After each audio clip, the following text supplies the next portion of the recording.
Shout out to the Tough Tiger Nation. We in the building. Big Q in this thing for the recap show, man. It was epic level destruction of Southern, man.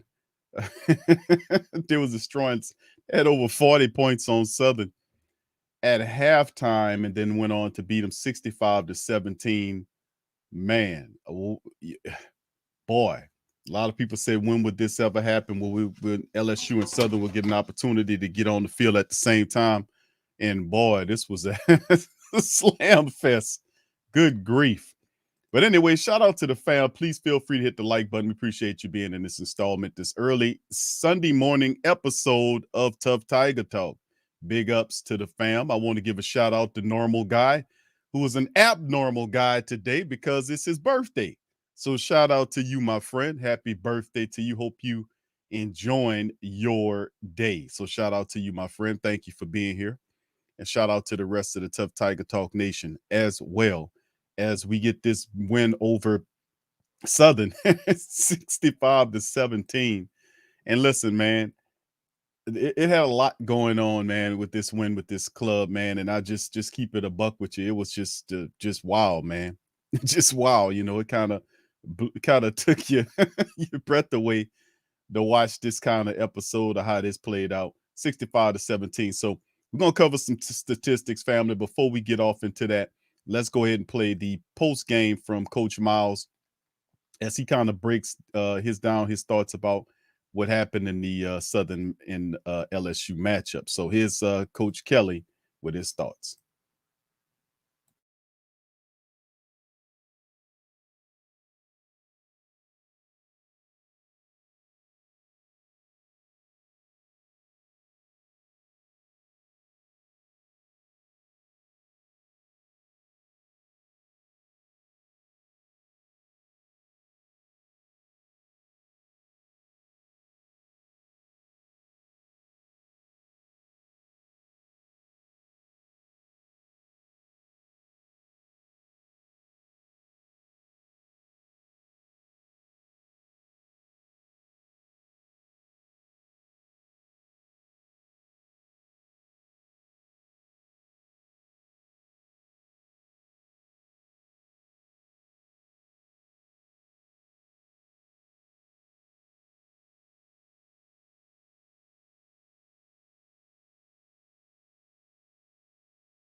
We're going to develop you.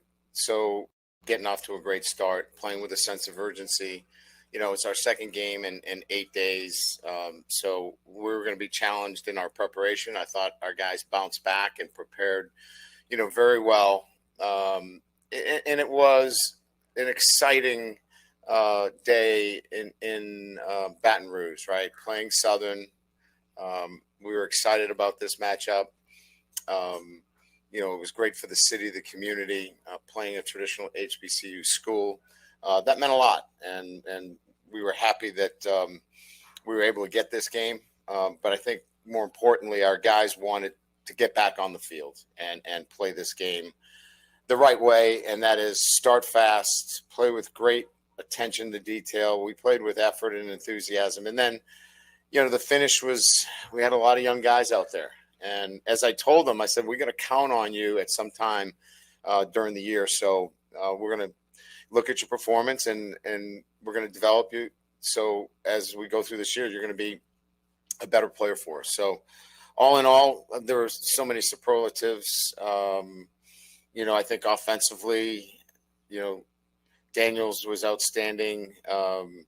Did the things that we were looking for. I think he was very efficient, 10 of 11. Great number of receivers, stepped up and played well. I thought the offensive line, we made some tweaks there with Turner at center, Frazier moving over to right tackle this week. And Dellinger sliding in the left guard. We felt like that strengthened our unit, and made, obviously the best of that. So all in all, excited about the win. And again, now we up, the ante, so to speak, in that, we have an SEC opponent next week, and something that our guys are excited about. So with that, we'll open to questions. All right, that was Coach Kelly, man, and he's right, man, that at the end of the day, they were able to get a quality win. And listen, a lot of people say, well, listen, that was against Southern, man. We wasn't expected, we're expected to win, but this is true. But still in all, you got to beat who's in front of you. No doubt about it. And they were able to take care of business against this team. Because listen, yesterday was upset Saturday, to be honest with you. Appalachian State and several other teams beat ranked teams yesterday. It was really an upset, like an upset Saturday, a Saturday of upsets. And we didn't want our Tigers to be mentioned amongst the teams that were upsetted. So beating a team like Southern, no disrespect to Southern, who just wallywhopped the previous team like 80 to whatever it was, LSU returned the favor 65-17, really how they were supposed to lay the smackdown with a team with this much for the program and talent and otherwise, money being spent on the coach, almost $100 million, and all these perks and stuff that go along with it. So Brian Kelly. Brian Kelly knows where he is right now in terms of what he got to bring. So let's get into the statistics, man, team stats otherwise, and give a shout out to Jaden Daniels on how he played, because he got a lot of flack in week 1, and I thought that was unfair. The offensive line was horrible. He didn't have any confidence in it and whatnot. So as you heard Coach Kelly come into this thing, flip-flop it, turns it around with the offensive line, and they made strides, and we'll see what they look like next week against a tougher form Mississippi State. But to this one, 23 first downs for the Tigers versus 15 by the Southern Jags, 7-12 on third downs versus 2 of 10, 550 total offensive yards by the Tigers versus 262, 320 on the passing versus 61, 230 yards rushing versus 201, which is still a lot of yards to allow by Southern to do. Nonetheless, you look at the penalties, LSU was 6 of 40, 2 of 8 by Southern, 5 turnovers by the Jags, 2 for LSU, which was the interceptions there. Nussmeier was popping with that. 31 minutes and 14 seconds TOP versus 28 minutes and 52 seconds by the Southern Jaguars. Individual box statistics showed that Jaden Daniels 13 of 23 for 183 yards, averaged 8 yards every time he threw the ball. Excuse me, that's Garrett Nussmeier, 13 of 23, 183, 8 yards every time he threw it. 2 interceptions in the QBR of 18.9. Was an ugly day for Garrett Nussmeier. I know a lot of people wanted to see what Nuss looked like. Didn't look good. Jaden Daniels, 10 of 11, almost perfect day. He was 137 on the passing yardage, 12.5 every time he threw the ball. It was a first down and more. 3 touchdowns and a 99.4 QBR for Jaden Daniels. Put some respect on his name. And of course, in the rushing attack, a lot of better performance in the rushing attack by our rushers in this one. And I know we're looking at Southern as a team they're running against, but you got to play, you got to dominate whoever's in front of you. I don't care if it's a high school team, whoever they put in front of you, got to take it to them. And Armani Goodwin did that. 12 carries for 85 yards, averaged almost over 7 yards a carry with 2 rushing touchdowns. Noah Kane, 10 carries for 51 yards, 5 yards per carry, and he had a score as well. And Kayshawn had 1 scramble there. He had a run as well for 41 yards. They got him involved. And Jaden Daniels in this matchup, only 3 scrambles for 18 yards and a score as well. Josh Williams, 5 for 17 and 1 score as well. So 36 total carries for 230 and 5 touchdowns for the rushing attack for LSU. The wide receivers did a lot better. Malik Neighbors, 3 catches for 81 yards and a score. Brian Thompson Jr., he had 2 catches for 55 yards in the score. Hilton had 5 catches for 47 yards. Kayshawn, 5 catches for 42 yards. No score, but a better outing. We're expecting a lot from him. in this thing. And of course, Jack Betch had 1 catch for 17 and a score as he did his little dance as well. And I heard what some of the reporters were saying about Kayshon Boutte, saying that because he was had him a little pouting and he deleted his stuff last week for in the Instagram stuff, that he would destroy the team. I heard all of that, man. I find it fascinating that, Coach Kelly would get that together. And they did. So if you look at the defense for LSU, Harold Perkins stepped up. He had 7 tackles in the matchup. Savion Jones, 6 tackles. Desmond Little, 6 tackles as well. And of course, you can see they had how many? About 3 sacks in the matchup for the LSU defense, man. And they handled the business. Not much to really mention outside of LSU getting on the right side of things the way they were supposed to by stumping out the Southern Jaguars 65-17. And of course, with that win, we taste the first win underneath Coach Kelly's administration. The team is now 1-1, 1-0 at home, and they stay home for the upcoming matchup, as we'll do a quick preview, as the Mississippi State Bulldogs come to town against the LSU Fighting Tigers in this time around. A lot thicker competition. That you see the matchup predictor has LSU winning the matchup 56.6 versus 43.4. And a lot stiffer opponent coming up in this thing. Mississippi State are 2-0 coming into this matchup. And this will be an afternoon game in Death Valley. We love those. And of course, Jaden Daniels' numbers through 2 games for the Tigers, 36 and 46 for 346 yards with 5 touchdowns. Not bad to get it going. Rogers is their top passer, 77 of 98 for 763, 9 touchdowns, 2 picks. Their top runner is Johnson, 25 carries for 127. Jaden Daniels is our guy, 19 carries for 132. And the score, Thomas is the top guy for them, 10 catches for 144 yards with a score. And Malik Neighbors, 8 catches for 115 and a score. And if you can take a look at the team averages, points per game, they're matched at 44 a game. You see Mississippi State a half a point better in terms of points allowed there. Total yards, LSU through 2 games, 449 flat versus 485 and a half by Mississippi State. You can see that the passing attack as far as LSU 264 and a half.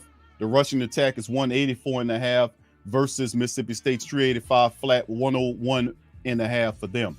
Yards allowed 305 flat and 327 flat by both teams.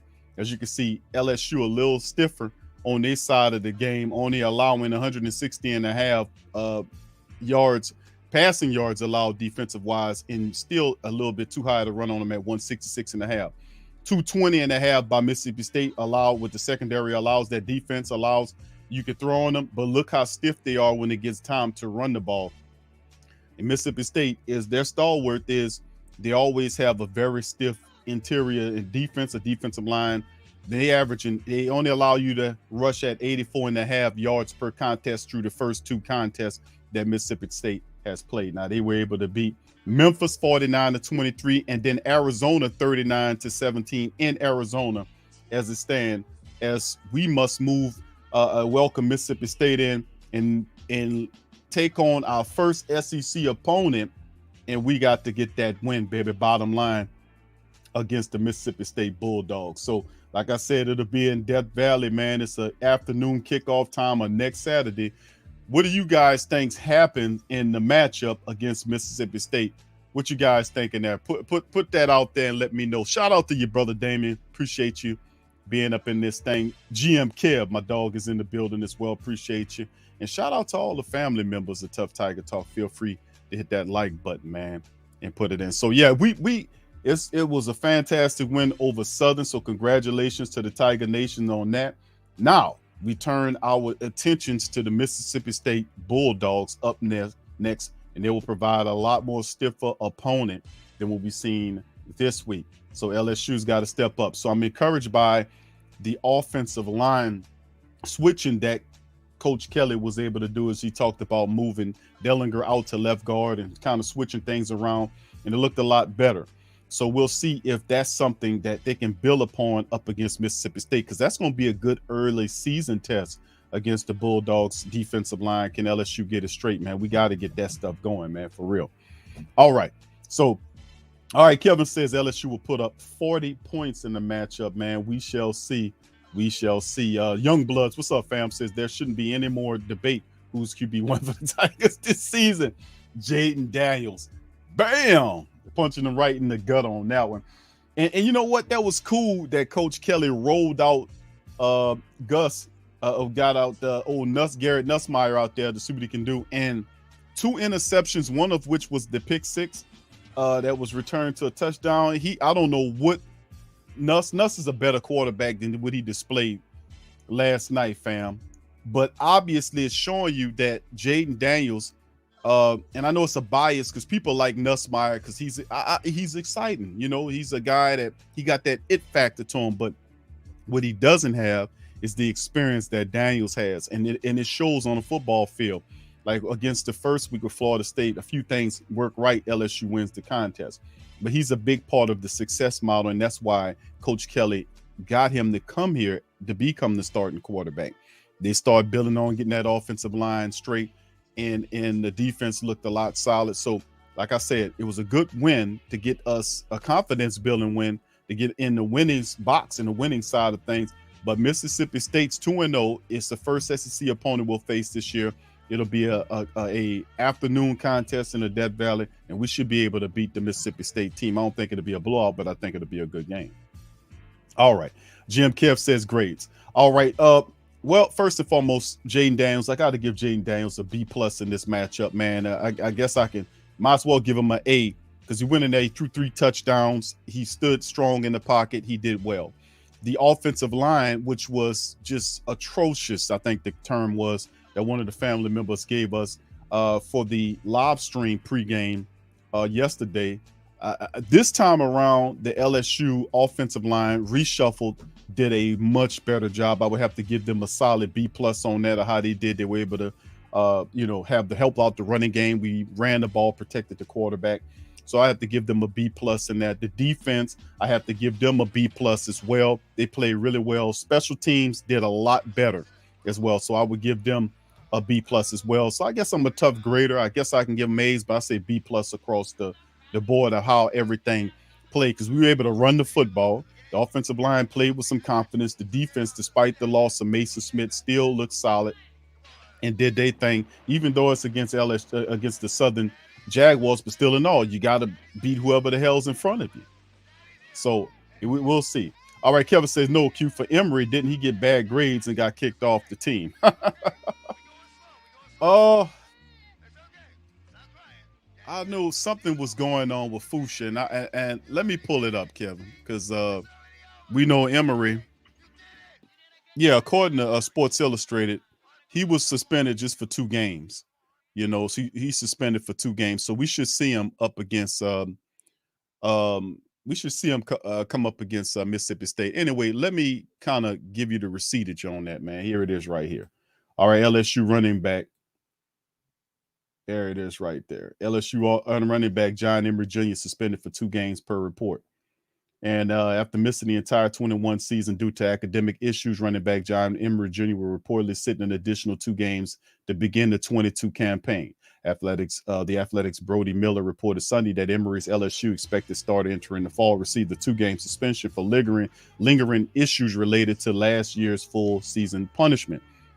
The rising senior is currently attempting to appeal the suspension in hopes of reducing it. If the appeal is denied, Emory would miss the season opener against Florida State, which he did, and the home one against Southern, which he did.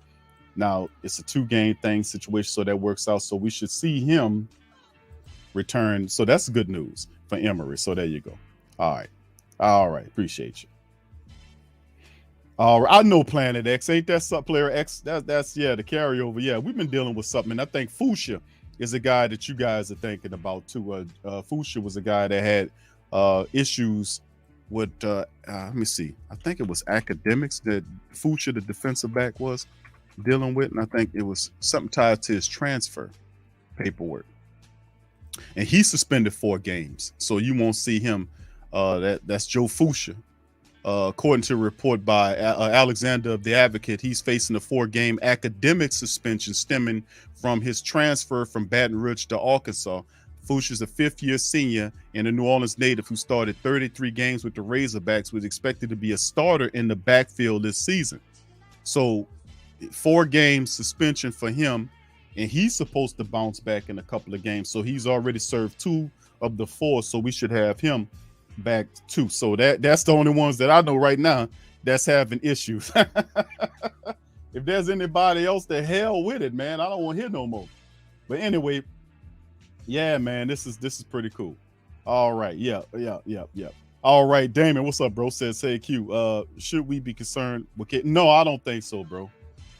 I don't think so, brother Damien. I don't think we should be disturbed about Kayshon Boutte. I think he actually did a pretty good job, to be honest with you, bro, of coming back to the thing. Now, he was a little bit annoyed about how things was because most of these guys are winners. They don't like to lose, but truth enough that he should be able to handle that situation a lot better than what he handled it before, to be honest with you, bro. So you're right. He should be able to handle that a lot better. But Coach Kelly, according to the reports, that Coach Kelly and the staff was able to talk to Kayshon Boutte and kind of get him into shape, him and the rest of the guys that were disgruntled, because there was a few guys that had bad outings in that week 1 game that got tore up on social media. They got tore up. So Malik Neighbors was another dude, but you see Coach Kelly show confidence to stick with Malik Neighbors. Neighbors had a pretty decent game. He caught 3 catches for 81 yards and a touchdown. Kayshon came back with 5 catches for 42 yards. He didn't get a score yet, but that's coming. Just keep playing your game, keep doing what you're doing, and that'll come. So no, I'm not concerned about him, bro. I think we'll be all right. All right. Dave said, I'm just ready to see our Tigers back. Yeah, it's one of those processes where we knew that, you know, that they fielded a good team. The issue is that they just have to gel together. And I think that first matchup, they, you know, all of the boobery and the Three Stooges like behavior we were involved in that game. The offensive line was awful, all that kind of stuff. The special teams was trash.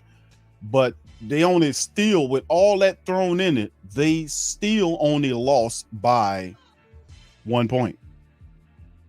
So they weren't blown out. And, you know, and that just shows you that there's improvement to be made. If you play a more balanced, disciplined game, who knows where you can go, you know? So that's the thought process. So this is a big building, a big confidence win over Southern, 65-17. Now you got to get ready for a solid SEC opponent in Mississippi State with that defensive line. So that's going to be a good early test for us to see, you know, how that goes. So it's going to be fun.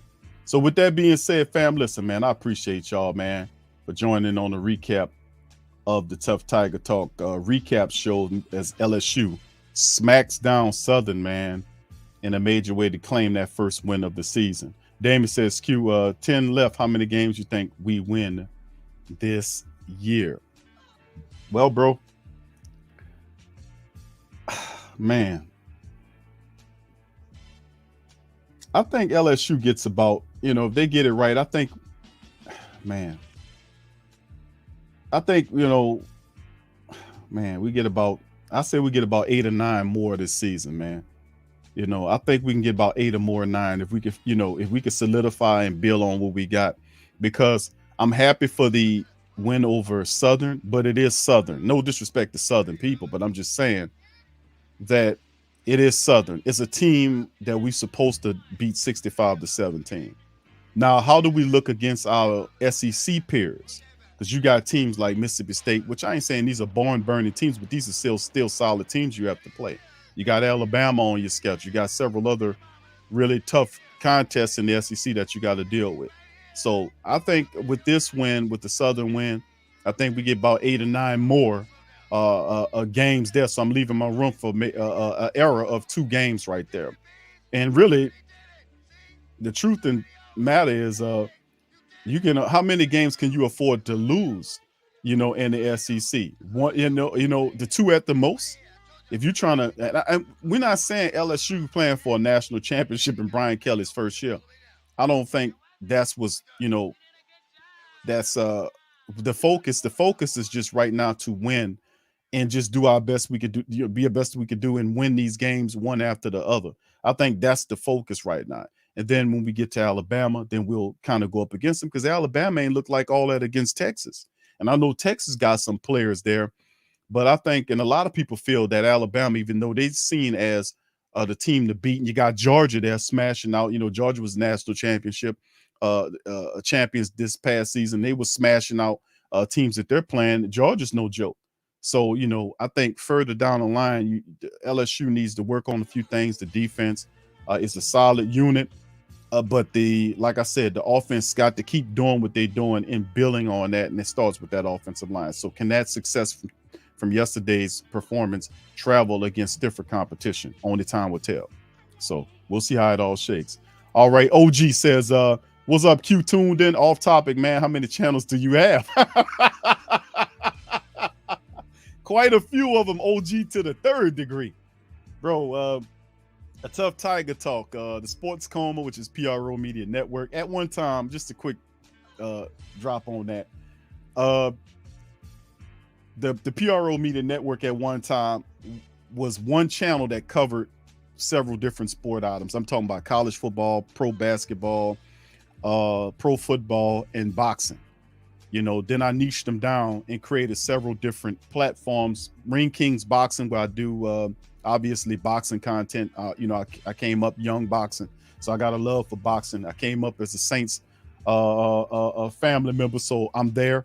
So the Sports Coma is Saint related content. There's the Pelican post game report for the New Orleans Pelicans, and of course Tough Tiger talk for the LSU Fight Nation, baby. We need this. So yeah, that's that. And of course there's other little smaller things that's around, like TSC Unleashes, which I talk about grander topics, but I haven't really expounded upon that. I think I'm waiting till later on in the year for my schedule to clear to get more into that type of stuff. But yeah, that's pretty much what it is. Shout out to you, bro. Thank you. All right, shout out. All right, so Damon says Q. Hopefully, I think he says, but hopefully BQ. But I think I was like about 7. Yeah, I get you, Damon. I hear you, bro. I see what you're saying. Cautiously optimistic. I get you on that. Still a lot to watch. So 9-3 would not be a bad mark for a first-year coach, but see, a lot is on Brian Kelly. When Brian Kelly lost that against that Florida State team, boy, them people came out with bows and arrows and torches, and it was like they was looking for Frankenstein in the street, bro. They had pitchforks and every damn thing. Some of them had pitchforks. They was out there looking for Brian. They was coming for Brian Kelly, man. But then the part that helps Brian Kelly out is the fact that Notre Dame stinks right now.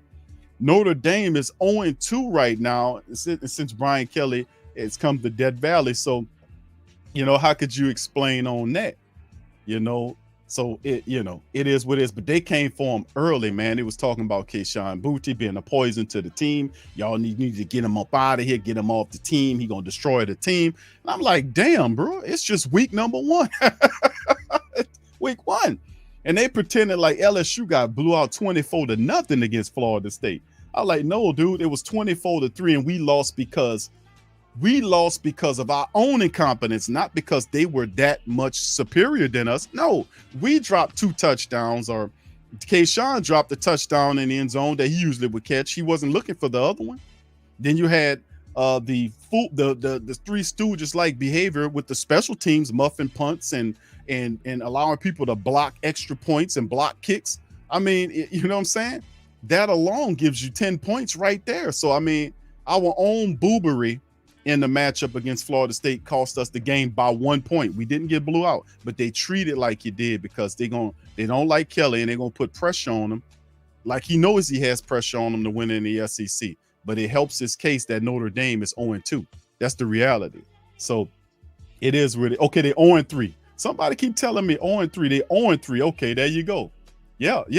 See, a lot of people don't know that's what's going on, man. That helps his case. So, man, when I'm starting to see these videos sniping at Brian Kelly, I'm gonna start replying to these guys, man, and stop them from doing that. You're gonna let Kelly build his goddamn team, and he didn't get blown out. The offensive line wasn't ready to play. Special teams looked a little bad, but look how they turned that stuff around. He made them adjustments, and look how better they look against Southern, and we'll see how they look against bigger competition with Mississippi State.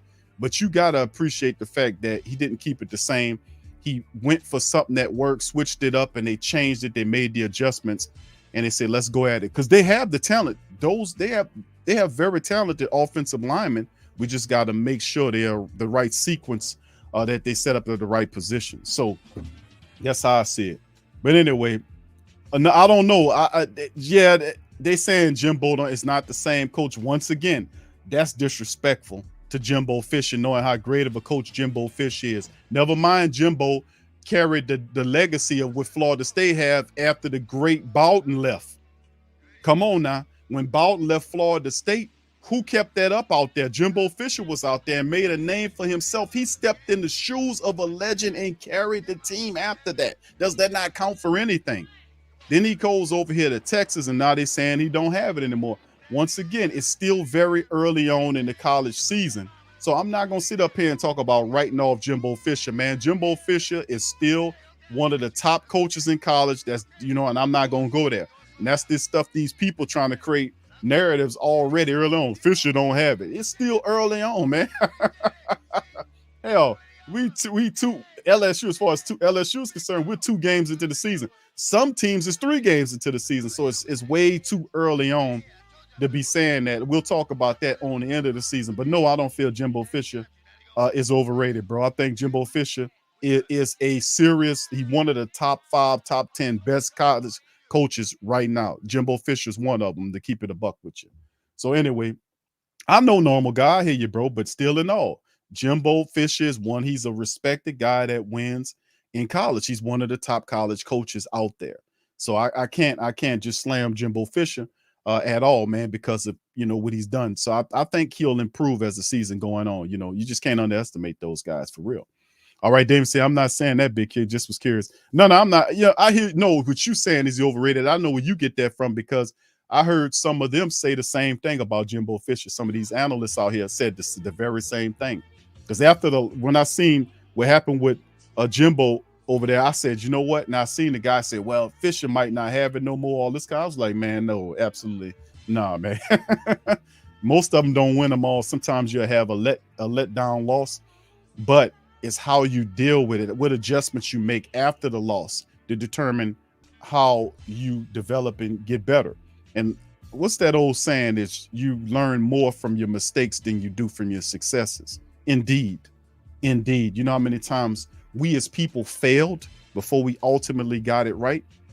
So failure is it's a stepping stone for success if you're smart enough to find out and you're humble enough to find out what didn't work and to make the necessary adjustments in football and life, wherever. And you're gonna you figure out the keys, you get the success, and you move on. So how do the great ones deal with losses when they lose? What adjustments do they make? Do they make the necessary successful adjustments to become successful? And that's my thing. We learn a lot from our losses and our errors than we ever do from our successes in life. So that's how I see Jimbo Fisher. How do he react next week? Does he make the adjustments? Do he sink in and do it? So we'll get an opportunity to see next week how he comes back after that loss. So we'll see. All right. Thank y'all, man. Yeah, normal guy. It was free. Yeah, Freeman, man. He's saying 0-3, man, for real. 0-3 for the Notre Dame Fighting Irish. What were they ranked, family? Like eighth in the poll, 6. It's between 6 and number 8 in the poll. And Notre Dame was like 0-3. I like when they first broke out, I was like, damn. So Freeman he got to get it together, fam. Speaking of failures, Freeman got to find out why he's failing there and what's going on, because that team had some aspirations, bro, to be honest with you. All right. Yep. See, 6th. And the man sitting up there 0-3. So, I mean, we'll see, man. But our squad, the LSU Tigers, are not 0-3, family. What are they? They are 1-1 at home on an afternoon contest in Death Valley against Mississippi State at 2-0. So it's going to be a good early SEC matchup with the Bulldogs coming to town, and I'll be looking forward to it, and I know you will be. So we'll be back once again for the next Saturday, fam. We'll be coming back with the pregame and the postgame, and we'll be talking about that LSU and Mississippi State matchup. All right. Damon says, Big Q Tennessee looking kind of, yeah, I know, fam. I seen that, bro. I was like, man, look at the Vols, man. The Vols, man. It's been a while, bro. It's been a while, man. It's been a long time since T. Martin and the rest of what the Vols was doing, man. Prior to him with Peyton Manning and all that, it's been a long time since the Vols have done some serious stuff. So it's good to see Tennessee back up in that thing, man. It was obscure and mediocre for far too long. I like seeing Tennessee getting back to winning. It makes SEC football look a lot better, especially with these new teams like Texas and Oklahoma coming into the SEC in the future. Tennessee better get up off their ass and make it shake. For real. All right, so with that being said, fam, I'm about to get ready to hop on over to the Saints versus the Falcons watch party. It starts for 11:30. We'll be doing the full live stream from that point all the way to the damn game over with. Make sure you bring your beer, your wings, your chips, and whatever. Watch the game, but turn the sound off because I'm going to be cutting up. So with that being said, fam, we're going to pop out on that. I appreciate each and every last one of y'all. Please feel free to hit the like button, hit the subscribe button, and feel free to share the stream on your social media. I'm Big Q, and I'm clocking out on this episode of Tough Tiger Talk. We'll return next week where we take on the Mississippi State Bulldogs at home. Let's get this win. Go Tigers. Peace.